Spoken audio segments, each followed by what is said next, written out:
और खबरों की शुरुआत अमरनाथ यात्रा सानही में अब तक 15 अफराद की लाशें निकाली जा चुकी हैं। 35 जख्मियों को इलाज के लिए अस्पताल मुंतकिल किया गया है। जम्मू कश्मीर पुलिस के मुताबिक जख्मियों की हालत मुस्तहकम है। सीनियर ऑफिसर ज़ाती तौर पर बचाव और ऑपरेशन की निगरानी कर रहे हैं।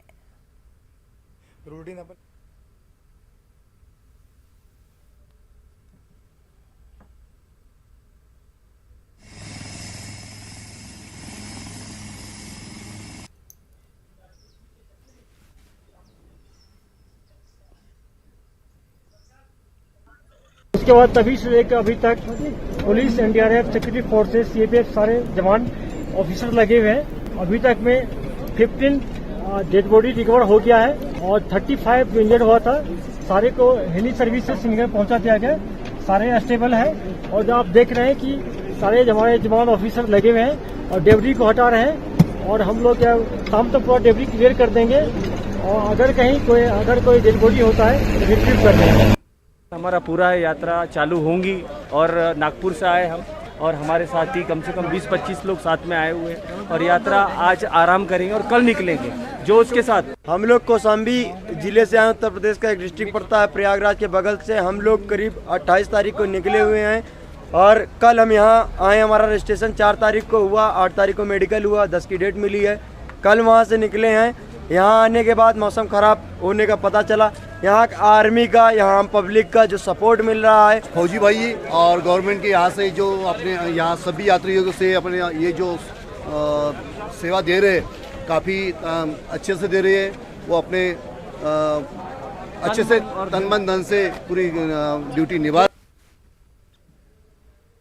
हम इस वक्त नुनवन बेस कैंप पहलगाम में हैं और जहां पर आप देख सकते हैं कि जो बादल फटने का वाक़या पेश आया है मुक़द्दस गुफा के नज़दीक, उसके बाद इस बेस कैंप से यात्रियों का जो जत्था रवाना होना था उसको रोक दिया गया है। और फिलहाल आप देख सकते हैं ये नुनवन बेस कैंप है और लंबी लंबी कतारें जो हैं यात्रियों की वो यहाँ पर नज़र आ रही हैं और ये चाहते हैं कि इन्हें दर्शन के लिए छोड़ा जाए, लेकिन इंतज़ामिया ने ये फैसला कर दिया है कि इनकी हिफाजत के मद्देनज़र जो ट्रैक है उस पर चलने के काबिल नहीं है वो ट्रैक अभी, और ये कोशिश की जा रही है कि इन यात्रियों को ठहराया जाए अभी। और ये बिल्कुल बेस कैंप के नज़दीक है क्योंकि इंतज़ामिया का कहना है कि कोई भी रिस्क हो सकता है अगर इन यात्रियों को वहाँ पर छोड़ा जाए। और जिस तरह से जो घटना घट गई है, जो वाक़या पेश आया है, वो यकीनी तौर पर काबिल तशवीश है, लेकिन जोश और उत्साह जो यात्रियों में है वो बराबर मौजूद है। और आप देख सकते हैं कि किस तरह से ये लोग चाहते हैं कि इनको छोड़ दिया जाए। सबसे पहले नाम जानना चाहेंगे आपका, कहाँ से आप? सर मैं विनय गुप्ता उड़ीसा से हूँ और कल मैंने सुना 5:30 बजे उस टाइम हम यात्रा पे मतलब रास्ता पे रोक दिया गया कुलग्राम पे। खबर मिली कि 5:30 बजे बहुत ही दुखद घटना घट गई है। अमरनाथ गुफा के सामने में बादल फट गया जिसमें कुछ लोग हताहत हुए हैं। मैं उन लोगों को श्रद्धांजलि देना चाहूँगा और उनके परिवार वालों को हिम्मत देना चाहूँगा कि इस दुख की घड़ी में हम सब उनका कुछ साथ दे सकें। और जम्मू एंड कश्मीर सरकार की बहुत सराहना करना चाहूँगा कि उन्होंने बहुत सराहनीय काम किया है और एनडीआरएफ की टीम ने बहुत ही उच्च स्तर पे काम किया है। जो कि हम कल कुलग्राम पे फंसे हुए थे, आज हम पहलगाम पे आ सके हैं और अपनी यात्रा को यहाँ से आगे बढ़ाएंगे। और जम्मू एंड सरकार बहुत अच्छी काम कर रही है, इसके लिए हम बहुत खुश हैं। आप बताएं कहाँ से आप? हम गुजरात से जामनगर से आए। जामनगर से आप आए हैं, तो जो घटना घट गई है तो क्या कहना चाहेंगे उस बारे में? हम तो फिर भी जाना चाहते हैं। अगर आप लोगों का साथ सहकार हो तो हम जाना जरूर चाहते हैं और अगर जाना रास्ता खुला है तो अभी भी जा सकते हैं, इसी वक्त जाना चाहते हैं। अगर आपकी मेहरबानी और छुट्टी मिल जाएगी तो अभी जाना चाहेंगे। मैं नोएडा से आया हूँ, हमारे साथ 11 बंदे हैं। अभी हमें जो सूचना मिली है कुछ यात्री हैं जिनकी डेथ हो चुकी है, उनके लिए हम भावपूर्ण तरीके से श्रद्धांजलि देते हैं। और हम भोले बाबा के दर्शन करने आए हैं तो भोले बाबा के दर्शन करके ही जाएंगे। जिस तरीके से पीछे भी यात्रा रोकी गई थी, शुक्र करते हैं कि सीआरएफ की टीम ने और गवर्नमेंट ने जो भी हमें सहयोग दिया है हम वहाँ से आगे आ पाए हैं। हम उन्हें बहुत बहुत धन्यवाद देते हैं और इसी तरीके से अगर अभी यात्रा खुल सकती है तो हम अभी यात्रा करने के लिए तत्पर हैं। यात्रा करके ही जाएंगे, हम वापस बिना यात्रा करे वापस नहीं जाएंगे। जय बोले। तो आप देख सकते हैं कि एक जानिब जो ये वाक़या पेश आया है तो उसके बाद ज़रूर जो यात्री है वो दुखी है, काफ़ी उनको जो है ठेस पहुंची है, लेकिन उनका जो जोश और जज्बा है उसमें कोई कमी नहीं आई है। इन यात्रियों का कहना है कि ये लोग निकलना चाहते हैं, ये लोग फिर भी जाना चाहते हैं। अगर प्रशासन, अगर इंतज़ामिया साथ दे, इनको अनुमति दे दे तो ये लोग जाना चाहेंगे। और इस बीच में आपको बता दूं कि जो स्थानीय निवासी हैं, जो मकामी लोग हैं, तो उनका भरपूर ताउन रहता है इस यात्रा में। और इस वक्त भी यहाँ पर कुछ लोग हैं। लतीफ़ अहमद खान साहब क्या कहना चाहेंगे, आप क्यों आए हैं आप यहाँ यात्री के पास? कल जो बादल होली के में फटी वो तो एक दुखद की बात है। जितने भी हमारे हेल्पलाइन के वर्कर हैं वो वहाँ रेस्क्यू में लगे हैं। जितने भी पैरामिलिट्री फोर्स, सिविल, बहुत सारे जो पिट्ठू वाले हैं वो भी वहाँ पे रेस्क्यू में लगे हैं। बादल फटने की वजह से आज यात्रियों को रोक दिया गया। हम यात्रियों से यही गुजारिश करते हैं कि आप आइए, भोले बाबा का दर्शन करिए, डरने की कोई बात नहीं है, ये होता रहता है, ये ऊपर वाले ने किया। तो यात्रियों को हम निवेदन करते हैं कि आप आइए। आज इसलिए यात्रियों को रोक दिया गया कि वहाँ अभी रास्ता ठीक नहीं है। SSP अनंतनाग, DC साहब अनंतनाग, बहुत सारे डिविजनल कमिश्नर कश्मीर वो भी वहाँ पहुँच गए। तो जो ही वो वहाँ रास्ता ठीक ठाक होगा तो यात्रियों को आपके साथ कुछ और लोकल्स है, क्यों आए हैं आप इधर? इनका एतमाद बढ़ाने के लिए, इनके एतमाद हौसला बढ़ाने के लिए हम हर वक्त, कश्मीरी में एक कहावत है कि मेहमान नवाजी नंबर 1 पे है, हम इनके सेवा में लगे हैं। इनको वेलकम करने के लिए हर रोज़ यहाँ पे आते हैं। यात्री को आना चाहिए, भोले बाबा का दर्शन उनको करना चाहिए। तो आप देख सकते हैं कि किस तरह से न सिर्फ यात्री इस घटना से दुखी हुए हैं, इनको जो है तशवीश पैदा हुआ है, बल्कि यहाँ के लोग जो है, मकामी लोग, उनको भी यकीनी तौर पर काफ़ी उनके दिल मजरूह हुए हैं जो ये बादल फटने का वाक़या पेश आया है। लेकिन मैं आपको बता दूं कि जोश में कोई कमी नहीं है। ये लोग जाना चाहते हैं, अब भी ये लोग दर्शन के लिए आना चाहते हैं। और यात्री जो अभी यहाँ यात्रा के लिए नहीं आए हैं उनको भी ये मैसेज दे रहे हैं कि डरने की कोई बात नहीं है। जो कुछ हुआ है वो नेचुरल डिज़ास्टर था और डिज़ास्टर की वजह से ये वाक़या जो है पेश आया है। और दूसरा, रेस्क्यू ऑपरेशन अब भी जारी है और ये कोशिश की जा रही है कि जो वहाँ पर फंसे हुए लोग हैं, फंसे हुए यात्री हैं, उनको जल्द से जल्द बेस कैंप पहुँचाया जाए। और जो लोग घायल हैं, जो लोग ज़ख्मी हुए हैं, उनको इवैक्यूएट किया जा रहा है। और उनका जो है फर्स्ट एड ट्रीटमेंट वो जो डिपार्टमेंट ऑफ हेल्थ ने बेस कैंप हॉस्पिटल्स या फिर जो मोबाइल हॉस्पिटल्स कायम किए हैं वहाँ पर हो रहा है। और ये कोशिश की जा रही है कि जो वहाँ पर जितने भी लोग हैं उनको जल्द से जल्द वहाँ से निकाला जाए। नुनवन बेस कैंप से न्यूज़ 18 के लिए मुदस्सिर कादरी। सदारती इंतखाबात के लिए अपोजिशन के मुश्तरका उम्मीदवार यशवंत सिन्हा का कहना है कि अमरनाथ जी यात्रा के बादल फटने के वाक़े में बहुत से लोग मारे जा सकते हैं। उन्होंने डॉक्टर फारूक अब्दुल्ला और महबूबा मुफ्ती से कहा कि अपोजिशन को इस बात को यकीनी बनाना होगा कि हुकूमत सैलाब में होने वाली असल अमवात को न छिपाए। यशवंत सिन्हा आज श्रीनगर पहुंचे और PAGT लीडरों से मुलाकात की। इजलास में डॉक्टर फारूक अब्दुल्ला, MY तारिकामी, महबूबा मुफ्ती और दीगर ने शिरकत की।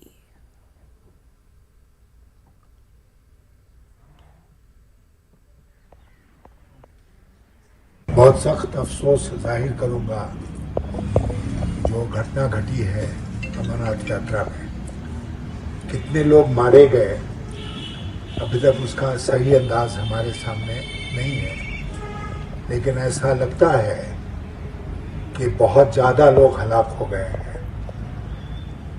हम सबका ये फर्ज बनता है कि हम कोशिश करें कि सच्चाई सामने आए और सरकार जो है वो फैक्ट्स को देश के सामने रखे, छुपाए नहीं।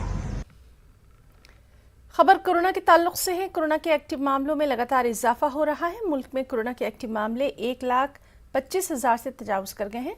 ताज़ा आदादोशुमार के मुताबिक मुल्क में एक दिन में कोरोना के 18,840 नए मामलों की तस्दीक हुई है। पिछले 24 घंटों में 43 मरीजों की मौत हुई है, जबकि इसी अरसे में 16,140 अफराद शिफायाब हुए।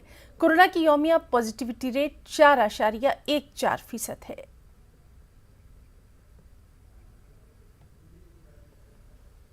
देश में इन दिनों कोरोना वायरस की रफ्तार थमने का नाम नहीं ले रही है। अगर बीते 24 घंटों की बात की जाए तो 18,000 से ज्यादा केसेस सामने आए हैं। वहीं 43 मौतें जो हैं कोविड के चलते हुई हैं और कहीं ना कहीं ये केसेस जो हैं वो लगातार बढ़ते जा रहे हैं। जिस तरीके से ओमिक्रॉन का एक नया सब वेरिएंट सामने आया है उसके चलते लोगों के मन में कई डर आने लगे हैं कि कहीं हम चौथी लहर की तरफ तो नहीं बढ़ रहे हैं। वहीं एक्सपर्ट्स और वैज्ञानिकों की भी चिंता जो है वो बढ़ गई है, क्योंकि अब तरह तरह के सवाल उठने लगे हैं, चाहे वो टेस्टिंग्स को लेकर हो, चाहे वो नए वेरिएंट को लेकर हो। तो कहीं ना कहीं अब सबके मन में ये डर है कि कहीं हम चौथी लहर की तरफ तो नहीं बढ़ रहे हैं। और जो लोग हैं उनसे ये लगातार अपील की जा रही है की जो है प्रोटोकॉल को फॉलो करें, क्योंकि लोग जो हैं वो बहुत लापरवाह हो गए हैं और वैक्सीनेशन की तरफ भी ध्यान नहीं दे रहे हैं और ना मास्क लगा रहे हैं और ना दूरी मेंटेन कर रहे हैं। तो अब बहुत ज़रूरी हो गया है कि बढ़ते हुए केसेस को देखते हुए सतर्क रहना, क्योंकि कोविड जो है वो अब जिस तरीके से एक नया रूप ले रहा है वो डराने लगा है। कैमरामैन नागेंद्र के साथ फराह खान, न्यूज़ 18 दिल्ली। इसी के साथ रुकना चाहेंगे एक छोटे से वक्फे के लिए, जल्द लौटेंगे।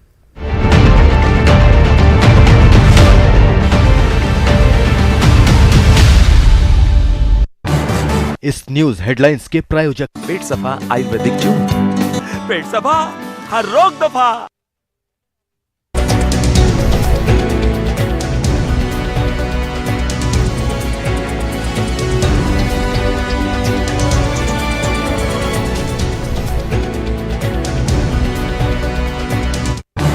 इस न्यूज हेडलाइंस के प्रायोजक पेट सफा आयुर्वेदिक चूर्ण, पेट सफा हर रोग दफा।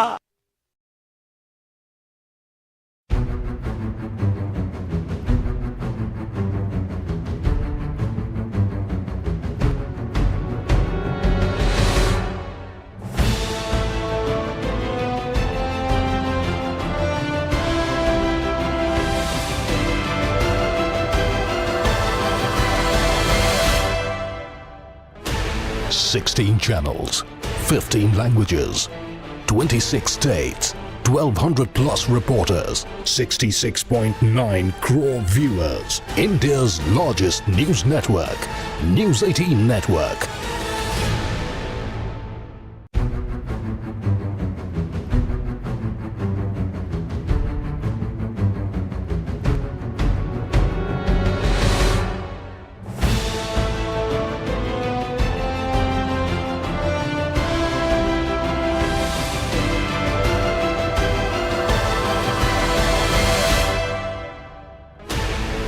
इसके प्रायोजक पेट सफा आयुर्वेदिक चूर्ण, पेट सफा हर रोग दफा।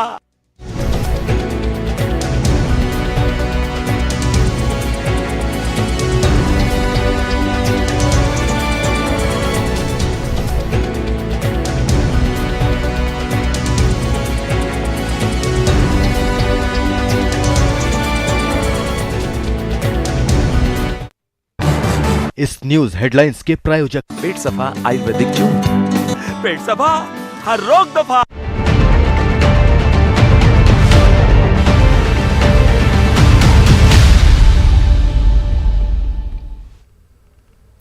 मरकजी वजारत सेहत के जरिए कोविड-19 की प्रिकॉशन डोज की मुद्दत 9 माह से घटाकर 6 माह करने के साथ मध्य प्रदेश महकमा सेहत के जरिए 18 से 59 साल की उम्र के लोगों को प्रिकॉशन डोज की कीमत अदा करके लगाने के अहकाम को कांग्रेस ने सख्त तनकीद का निशाना बनाया। कांग्रेस का इल्ज़ाम है कि हुकूमत मुफ्त वैक्सीन के नाम पर कई बार आवाम से शुक्रिया अदा करवा चुकी है। ऐसे में प्राइवेट कोविड-19 वैक्सीनेशन सेंटर पर कीमत अदा करके प्रिकॉशन डोज लगवाना आवाम के साथ धोखा है। आदेश निकाला जिसमें अब तीसरा प्रिकॉशनरी डोज कोरोना का पैसे देकर लगेगा और केवल निजी अस्पतालों में लगेगा। सरकार को ये बताना चाहिए कि जनता 2 बार थैंक यू बोल चुकी है और पूरी दुनिया में प्रचार किया गया कि मुफ्त टीका मुफ्त टीका मुफ्त टीका, जबकि 70 साल में देश में जितने टीके लगे हैं सभी मुफ्त लगे हैं। ये जनता के पैसे से ही खरीदे जाते हैं, जनता के टैक्स से ही खरीदे जाते हैं। तो ये तीसरा टीका लगाने में सरकार का दम क्यों फूल रहा है और इसके लिए हमें किसको थैंक यू बोलना पड़ेगा? आज जो है इस बात की जन स्वास्थ्य के साथ जिम्मेवारी का भाव किसका होना चाहिए और ये जन स्वास्थ्य से खिलवाड़ क्यों? क्या प्रदेश की जनता को नहीं मालूम कि आयुष्मान कार्ड के माध्यम से अस्पतालों ने कैसी खुली लूट की है? मध्य प्रदेश जमीयतुल उलमा शिवराज सरकार के जरिए सूबे के स्कूलों में रामचरितमानस की तालीम देने के फैसले की सख्त अल्फाज में मुखालिफत कर रही है। जमीयतुल उलमा का कहना है कि हिंदुस्तान एक कसीर लिसानी और कसीरुल मज़ाहिब मुल्क है और यहाँ के स्कूलों में किसी एक मजहब की तालीम को मुसल्लत करने और दूसरे मज़ाहिब की आला तालीम और आला कदरों की नफ़ी करना इस मुल्क की रूह और आइन के खिलाफ है। एमपी जमीयतुल उलमा के सदर हाजी मोहम्मद हारून का कहना है कि वो रामचरितमानस की तालीम के खिलाफ नहीं है, बल्कि वो चाहते हैं कि स्कूलों में सभी मज़ाहिब की बेहतरीन इफ्कार की तालीम दी जाए।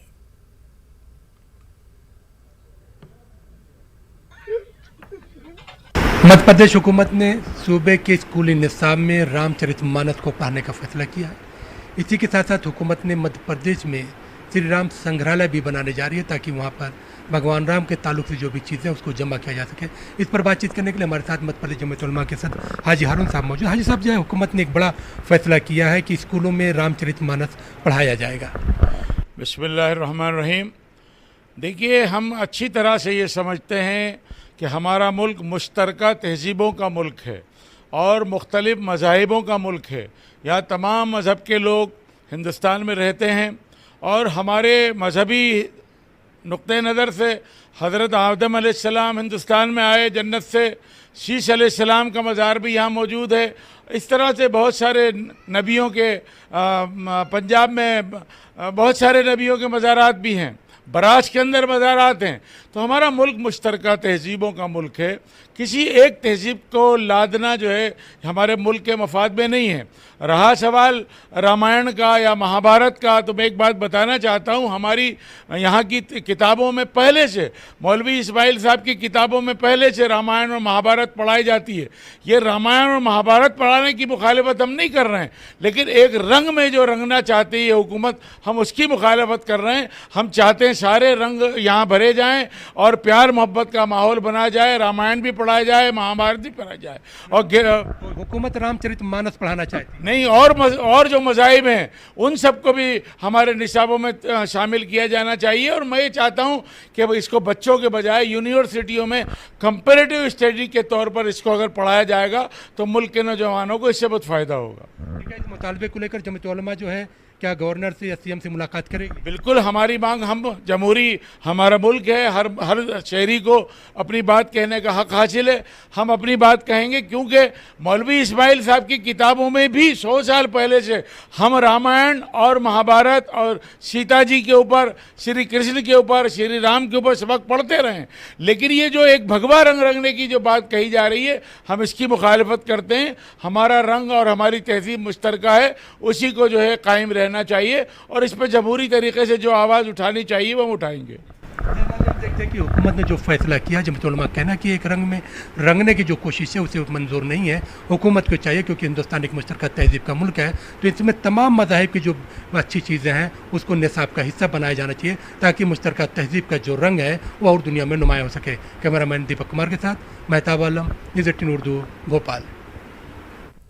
करनूल से खबर है, जहां के उस्मानिया कॉलेज में वाक़ई इलाकाई मरकज़ तालीमी तरक्की बराए अक़लियती तबक़ात हुकूमत आंध्र प्रदेश की जानिब से नीट और EAPSET के 150 तलबा में 40 रोज़ा मुफ्त तरबियत देने के बाद मुफ्त तालीमी मवाद तकसीम किया गया। ये तकसीम प्रिंसिपल सेक्रेटरी बराए अक़लियती बहबूद AMD इम्तियाज़ अहमद के हाथों अमल में लाई गई। इस मौके पर प्रिंसिपल डॉक्टर सैयद समीउद्दीन मुजम्मिल ने तलबा से अपील की कि इससे भरपूर इस्तिफ़ादा हासिल करें।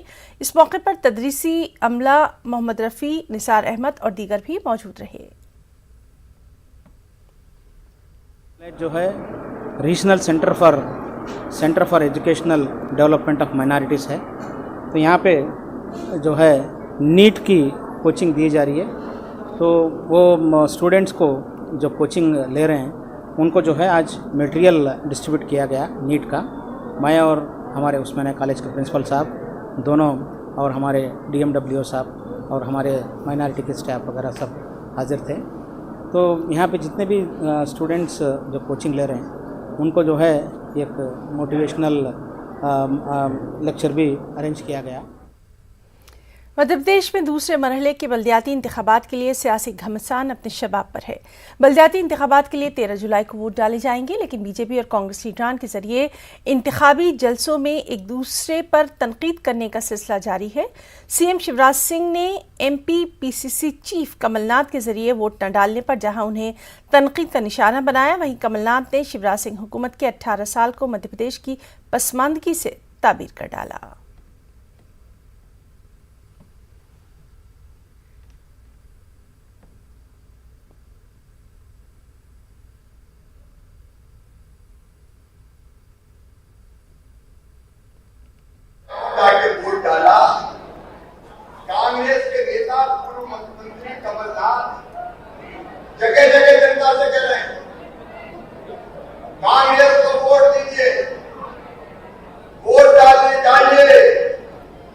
लेकिन कमलनाथ ने खुद ने वोट नहीं डाला। कमलनाथ जी हरिद्वार को कोई कांग्रेस का जो खड़ा था उसी को वोट दे देते। क्या कांग्रेस में तुम्हारा विश्वास खत्म हो गया? और तुम ऐसे लाट साहब वोट डाले तो जनता डाले, गरीब डाले, किसान डाले, माताएं डाले, बहनें डाले। हम तो बड़े आदमी हैं, हम तो राज करेंगे। पर शिवराज सिंह ने तो वर्ल्ड कप झूठ में जीत दिया था और ओलंपिक झूठ में जीत दिया था। ये आज तस्वीर आप सबके सामने 18 साल में कैसे इन्होंने ध्यान मोड़ने का प्रयास किया। जब भी मौका आता है बेरोजगारी की बात नहीं करेंगे, छोटे व्यापारियों की बात नहीं करेंगे। आज हमारा तरस छोटा व्यापारी, जो हमारा छोटा व्यापारी भीड़ की हड्डी है। मध्य प्रदेश में दूसरे मरहले के बल्दियाती इंतखाबात की काउंटिंग की तारीख में स्टेट इलेक्शन कमीशन ने बदलाव करने का फैसला किया है। 18 जुलाई को दूसरे मरहले के बल्दियाती इंतखाबात के लिए होने वाली वोटों की गिनती अब 20 जुलाई को होगी।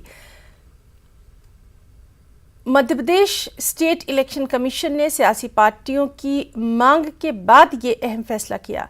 दरअसल 18 जुलाई को सदर जमहूरिया के इंतखाब के लिए वोटिंग होना है और उसी दिन बल्दियाती इंतखाबात के दूसरे मरहले की काउंटिंग होने के सबब स्टेट इलेक्शन कमीशन ने ये फैसला लिया।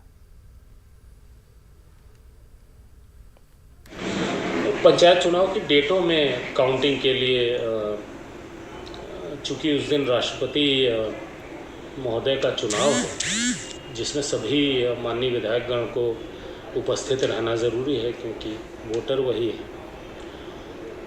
और सभी माननीय विधायक चाहेंगे कि जो काउंटिंग उनके क्षेत्र में हो रही है उसमें वो उपस्थित रहें।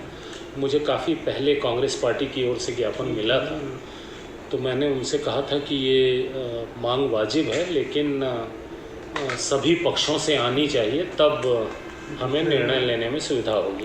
जी, तो मांग ये है कि 18 तारीख को काउंटिंग नहीं की जाए और उसकी जगह 20 तारीख को की जाए। तो हम लोग ऐसा निर्णय लेंगे, 18 तारीख को काउंटिंग नहीं करेंगे जी, और डेट हम फाइनल करेंगे। मोस्ट प्रोबेबली हम 20 को ही काउंटिंग करेंगे। खबरों में फिलहाल इतना ही। चलते चलते देखिए क्रिप्टो की समझ।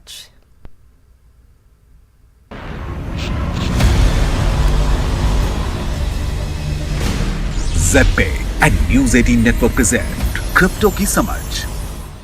ज़ेड पे and news 18 network presents crypto की समझ के इस एपिसोड में आप सभी का बहुत स्वागत है, जहां हम आपको क्रिप्टो से जुड़ी हुई कुछ खास खबरें बताएंगे। क्रिप्टो मार्केट्स में हल्की गिरावट का शिकार एक और लेंडिंग प्लेटफॉर्म बन गया है। Crypto trading and lending platforms Vauld ने 4 जुलाई को घोषणा की कि वो अपने प्लेटफॉर्म पर विड्रॉल्स, ट्रेडिंग और डिपॉजिट को सस्पेंड कर रहे हैं। कंपनी ने यह फैसला बाजार के वॉलेटाइल कंडीशंस के मद्देनजर लिया है। सिंगापुर के इस कंपनी के सबसे ज्यादा कर्मचारी भारत में हैं।